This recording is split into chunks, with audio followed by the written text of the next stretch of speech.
ETV Bharat Urdu में आपका खैर मकदम है। न्यूज़ टाइम की अहम खबरें।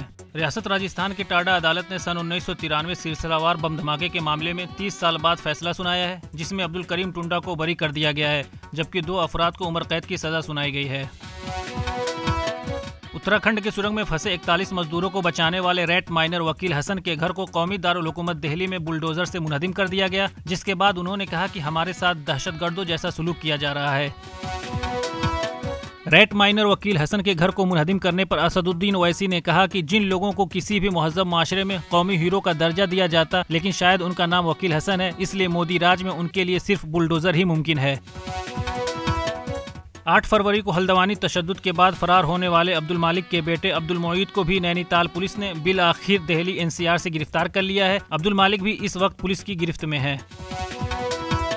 दिल्ली फसादात केस के मुल्जिम शाहरुख पठान की दरखास्त जमानत पर समाअत करते हुए दिल्ली हाई कोर्ट ने दिल्ली पुलिस को नोटिस जारी करके 16 अप्रैल तक जवाब दाखिल करने की हिदायत दी है। मगरबी बंगाल के संदेश खाली में ईडी की टीम पर हमला के कलीदी मुल्जिम शाहजहां शेख को पुलिस ने गिरफ्तार कर लिया है। शाहजहां को अदालत ने 10 दिनों के लिए पुलिस तहवील में भी भेज दिया है। शाहजहां शेख की गिरफ्तारी के बाद टीएमसी ने उन्हें 6 साल के लिए पार्टी से मुअत्तल कर दिया है।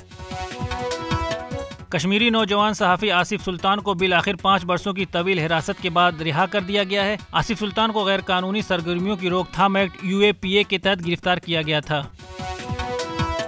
Directorate of school education Kashmir ने महकमा मौसमियात की पेशगोई के पेश नज़र सरमई तातीलात में 2 दिन की तौसीक कर दी है, जिसके बाद अब ये स्कूल 4 मार्च को खुलेंगे।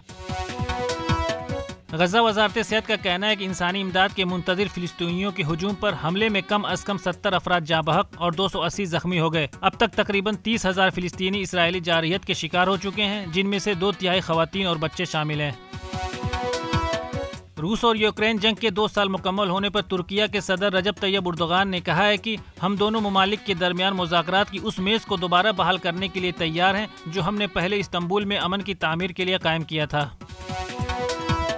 इंग्लैंड के खिलाफ आखिरी और 5वें टेस्ट मैच से KL राहुल इंजरी के बाइस बाहर हो गए हैं, जबकि बुमराह की टीम में वापसी हुई है। आखिरी मैच 7 मार्च से धर्मशाला में खेला जाएगा। सऊदी प्रो लीग ने अन-नस्र के कप्तान क्रिस्टियानो रोनाल्डो को सऊदी अरब लीग के मैच के दौरान मुखालिफ टीम के शायकीन को मुबैना नाजेबा इशारा करने पर एक मैच के लिए मुअत्तल कर दिया गया है। खबरों की ताज़ा अपडेट्स के लिए लॉगिन करें www.etvbharat.com।